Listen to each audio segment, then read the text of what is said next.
I'm not a financial expert. I have to say this for whatever reason. Probably because if something goes down, people get lose a lot of money because they get scared or whatever. Or something does happen and something do talk about goes to zero. They can sue me or whatever. But yeah, I don't know what I'm talking about. You lose everything. So why I like you know I've already talked about why I like Bitcoin, but let's talk about why I think it crashed. And I think there's like multiple reasons why it crashed. From 63,000 to 47,000. Uh Around this time there was a blackout in China, and from what I hear, 80% of the miners are in China. And I go on my Exodus wallet and it says right on my Bitcoin, right by it. It says high fees. I've never seen that before. It takes a lot of money to transfer Bitcoin. So obviously at this point, I'm not moving in my Bitcoin. I'm just leaving it. Um, and I'm kind of. It says high network fees, right? I'm not no expert. I don't ever care about being some kind of tech expert. I just like to know the principles of it. Do you know how to use your do you know the nuts and bolts how emails work? No, you still use it, right? And you see the value in it. And you see like how it's helped our society go forward. But seeing that China did this and something about hash wars, something about Bitcoin goes up and down with the hashes or something like that. Um, Not only did Bitcoin crash, but so did other cryptocurrencies and smart contracts. Um, I think that, and it's kind of curious how China was against Bitcoin, but like right after that happened or right before that happened, they said they were cool with it. They're cool with Bitcoin now. So this tells me that it's highly probable that they intentionally caused this blackout to lower the Bitcoin price and then buy in buy in low. So this is pretty much the same blueprint like the elites use, how they manipulate the market. Um, I think that you'll only be able to manipulate the market for so long, but because Bitcoin is going to stable, it's not going to be highly volatile. The less supply it's going to get, or the more people that are into it, I think it's going to eventually be less volatile sometime in the future. Um, and you see this with the elites all the time. They manipulate things, whatever they got to do to manipulate something. Who was it? I forgot which one. I think it was like J.P. Morgan or something. They spend billions of dollars, millions of billions of dollars because getting fined by manipulating things like gold. Um, and if you're making hand over fist more than the fine, why wouldn't you continue to do it? Um, I believe it's something like that. Um, so it makes sense to manipulate the price so it bottoms out. People get scared and then they sell off because they think that Bitcoin's crashing. And then they buy in low. So listen, me, I don't plan on ever selling my Bitcoin, right? I really don't. The money I put into it, the money that I put into it, um, I'm prepared to lose. Um, I've struggled my whole life trying to get ahead. I've worked hard. Okay, I've worked hard. The life I've been living, I would be having nice things in the 50s, right? I would be the only income. I'd be middle class, no problem. But now, since the way things are, higher taxes, inflation, and all that, it's a struggle for me. I'm upper poverty level, lower bottom of the barrel, middle class. That's where I've been. That's where I'm sitting at. Um, a lot of Americans can probably understand where I'm coming from. So if Bitcoin goes to zero and I lose a big portion of my money, and these smart contracts they all go to zero that I've invested in, then it is what it is. This is how I look at it. I think this is probably the best opportunity for me. Yes, it's a high risk, but you're not going to get anywhere in life unless you take a risk. It's like I save up, I put into my business. Now, if my business fails and I lose everything, well, it's kind of like the same concept, right? So, if I lose everything in Bitcoin and smart contracts, then it is what it is. At least I tried to do something because I keep on hearing start a business. Well, number one, I don't want that responsibility of having a business. There's so much paperwork, there's so much hassle. I like my life to be simple, okay? Because I'm a creative person. I like entertainment. I like to work on my body. I don't want to be I'm already stressed out in my life with all the extra stuff I have to do of being a parent, like all the bills I got to pay and stuff. I don't really want to. I'm already stressed out being responsible for my kids. I don't want to. If I get a business, I don't want to be responsible for other people. So yeah, when people say start a business, yeah, that's cool, man. But I just don't really, and I like the whole concept of being your own boss. That's cool, but still, man, there's a lot of extra stress that people don't even think about. And there's a lot of benefits, right?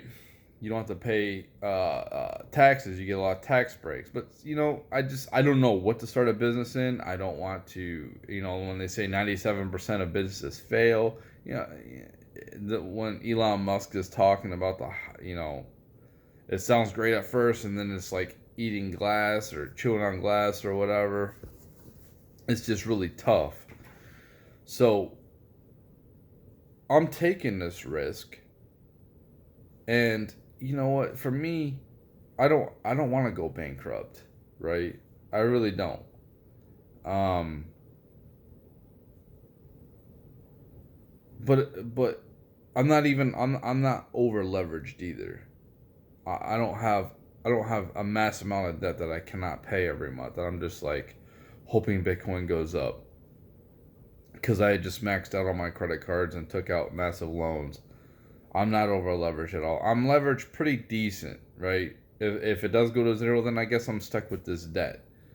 And I'm pretty much not too much worse off than I was before anyway.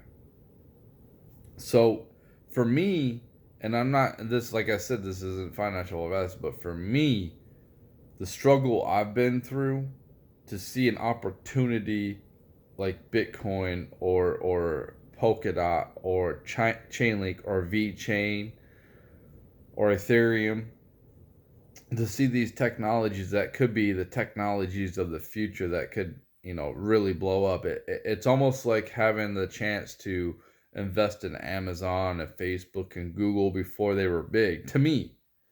um, like when it was like $50 a share for some of these companies, and now they're worth thousands of dollars a share. So that's what it's kind of like for me. And if I lose it all, I lose it all. But at least I know that I tried to get some wealth, because there's so many doors that are closed as a person in my position where it's extremely hard. I don't want to work 80 hours a week and then get paid and then pay all these high taxes. I don't want, like, I don't want a big portion of my tax dollars to go to the government, so I don't want to work all those hours. Um, you know, I don't want that stress. I don't want to take off years of my life to be working like that. I don't like to work anyway. I mean, who does? I would rather much I would rather much be creative and do other things with my time than sit here and work a monotonous job. Oh, work what you like. Come be um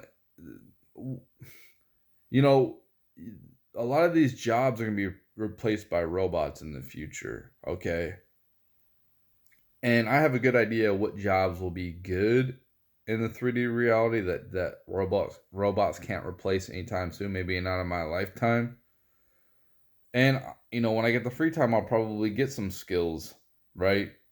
And maybe a electrician or carpentry or welding or whatever things I really honestly I don't care about. you know, for me, I've never been interested in cars. I don't. I guess I'm not a manly man, and that's fine. I'm not interested in cars. I'm not really interested in how they work. Can I change a tire? Can I change the oil? Do I have a basic understanding how they work? Yeah, but I'm not confident on like replacing huge things in there. I just don't like it. I don't think it's fun. And some cars look cool but it's like I just don't care, you know. Um it's just a tool that gets me where I need to go. Would I like to have a sweet looking car? Yeah. But I really don't care about working on cars. The thought process for me was I'm not into it, but I'm not going to be able to work on these cars anyway. I knew that in the future these electric cars are going to come out. I'm not going to be able to work on them, so there's no point for me to really learn. Like, okay, if the world dies and then I'm in a Mad Max time, you know, it's good to have these skills. Well, I think that I'm gonna have to worry about more things than just knowing how to do everything. Okay, I think I'm gonna have to worry about surviving and eating and fending off rogue uh bands of people who want to take what I have or just kill me outright. You know, yeah, it's good to be prepared and have these skills, but you know, eventually gas will be obsolete. You won't be able to use gas because in that type of world, who's gonna be able to keep mining for gas, and the gas will run out. And I think it only stays good for so long too. So, um, yeah, that's my whole take on Bitcoin and why I think that everything crashed. It's they found a way to manipulate it,